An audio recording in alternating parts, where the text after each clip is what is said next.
Baik, selamat berjumpa kembali dengan saya Bambang dari Grade A Training Channel. Kali ini yang ingin kita share itu adalah yang berkaitan dengan kolaborasi. Apa itu kolaborasi dan bagaimana kita mengembangkannya. Ya. Kolaborasi itu dari kata collaboration, dari noun, dari kata benda. Yang artinya itu adalah the action of working with someone to produce atau to create something. Jadi tindakan mengerjakan sesuatu dengan orang lain ya untuk memproduksi sesuatu. Ya. Bisa juga collaboration ini juga bermakna kerjasama. Tapi bedanya kerjasama itu adalah tujuannya sama. Ini sama juga tujuannya sama. Ya, tapi kita harus menyatukan dulu pandangannya. Tapi kalau kolaborasi itu tidak, biarkan dengan pandangan dan keahliannya masing-masing untuk mencapai tujuan tertentu. Itu bedanya dengan kerjasama. Jadi collaboration is a task achieved. Ya, kolaborasi adalah tugas yang dicapai oleh multiple people, oleh berbagai orang yang bekerja bersama-sama. Itu kolaborasi. Ini biasanya di dalam bidang kesenian, itu misalnya musik kolaborasi antara band A sama band B. Nah, ini dengan keahliannya masing-masing untuk menghasilkan satu karya seni tertentu. Nah, kolaborasi ini sekarang menjadi bahasan penting ya, karena kita ada dalam kondisi ekonomi yang disruption, yang banyak gonjang-ganjingnya. Jadi kolaborasi itu sekarang adalah keterampilan yang diperlukan untuk survive di tahun 2020-an ini. Nah, alat praktis yang bisa dilakukan dalam proses kolaborasi ini apa? Ya, kalau kita lihat langkah pertama, ya, ini adalah commit to collaboration dulu. Jadi ada keinginan untuk bekerja bersama-sama. Nah, ini harus ada apa namanya itu apresiatif, harus ada penghargaan dan dan pasti ada dilema ini ketika awal-awal ini. Nah, sesudah ini beres, kita komit untuk melakukan sesuatu, kita mengkodefine dilema. Jadi mengerjakan bersama-sama, mendefinisikan dilema kita ini apa. Ntar kalau misalnya kalau itu musik, ntar masuknya gimana nih? Soalnya peganganmu itu aneh. Ini flute yang kamu pegang ke jazz. Nah, kayak gitu. Jadi harus didefine. Lah, serentak langkah-langkah ini naik, maka increasing trust juga naik. Ya.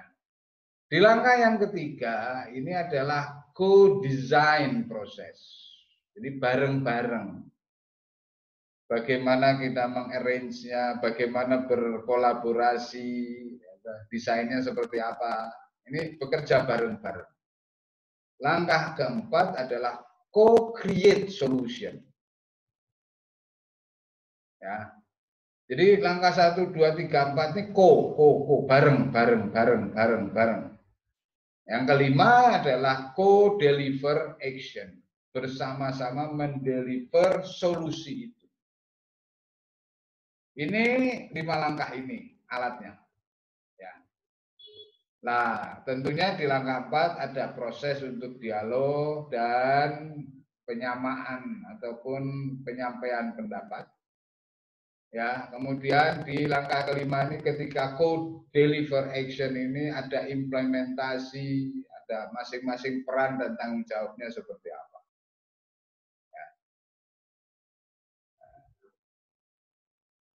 Di halaman bawah ini ada readiness, build relationship, build capability. Ini dasar yang harus kita lakukan terus-menerus. Jadi meningkatkan keterampilan masing-masing, meningkatkan kesiapan, meningkatkan hubungan bagaimana dan membangun kemampuan bersama. Nah, di halaman paling bawah ini, ada apresiatif mindset. Jadi ada mindset yang dihargai. Jadi kemampuan berkolaborasi itu adalah sesuatu yang penting kalau zaman sekarang. Dan itu adalah harus dihargai. Kemudian ada deliberative proses, ya, ada proses bersama-sama sehingga kita bisa melakukan solusi, enduring solution, ya, solusi yang berkelanjutan. 5 langkah inilah yang menjadi practical tools, alat praktis di dalam melakukan proses kolaborasi. Di slide berikutnya adalah competition make us faster. Jadi kompetisi membuat kita cepat. Nah, misalnya kita lihat contohnya dalam olahraga. Kompetisi itu membuat tambah cepat, tambah hebat, tambah hebat. Namun, collaboration make us better. Kolaborasi membuat kita lebih baik. Nah, ini perbedaannya. Ya. Jadi kompetisi itu membuat kita lebih cepat, tapi kolaborasi itu membuat kita lebih baik. Ya, mengapa? Karena otaknya bareng. Atau kalau 10 orang berkolaborasi ada 10 otak, itu menghasilkan kemampuan lebih dari 10 otak. Luar biasa. Nah, bagaimana pengembangannya dalam organisasi? Nah, supaya kolaborasi ini terbentuk. Ya, kalau Anda seorang pemimpin unit, ataupun pemimpin informal, ya, maka langkah-langkahnya itu adalah yang pertama, lead from the front. Jadi kayak, apa itu namanya, kayak konduktor, memimpin dari depan. Ya. Yang kedua, encourage personal accountability. Ya. Mendorong ya, agar supaya orang itu handal. Ya. Persis kayak konduktor itu. Coba itu Anda yang bagian flute, diperbaiki, kecepatannya. Nah, bagus. Ya, itu encourage personal accountability. Lalu yang ketiga, create a culture of mutual trust and respect. Menciptakan kultur yang sama-sama saling mempercayai dan menghargai. Yang keempat, align employee and management with core values and goals. Ya.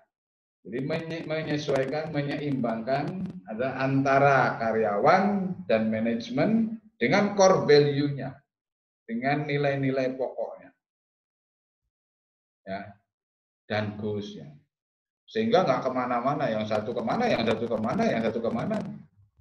Nah, ini bisa dilakukan lewat meeting, lewat briefing, ya.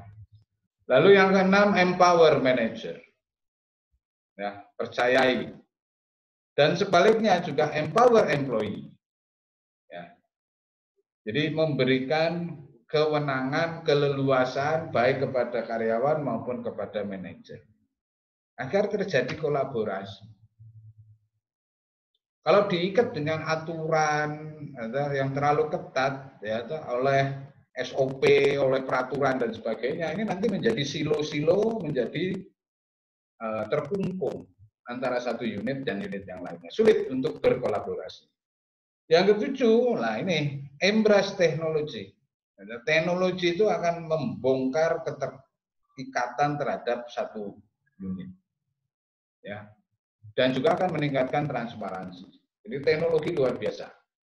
Manfaatnya bagi kolaborasi.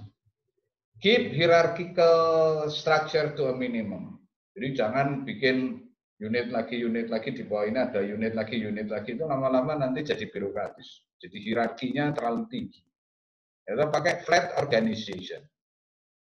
Ya, pakai goal setting. Pool and share all stakeholder knowledge. Nah, itu sebagaimana tadi saya sampaikan, itu transparansi. Jadi di-share. Sehingga kolaborasi akan mudah terjadi. Yang ke-10 adalah overcome barriers. Hancurkan ataupun perbaiki atau hilangkan hambatan-hambatan. Itu saya kira yang bisa kita sampaikan berkaitan dengan kolaborasi. Jangan lupa subscribe di Grade A Training Channel yang berisikan hal-hal yang kaitannya dengan pengembangan diri, soft skill, managerial, leadership, selling, ataupun marketing. Terima kasih, sampai jumpa di topik berikut.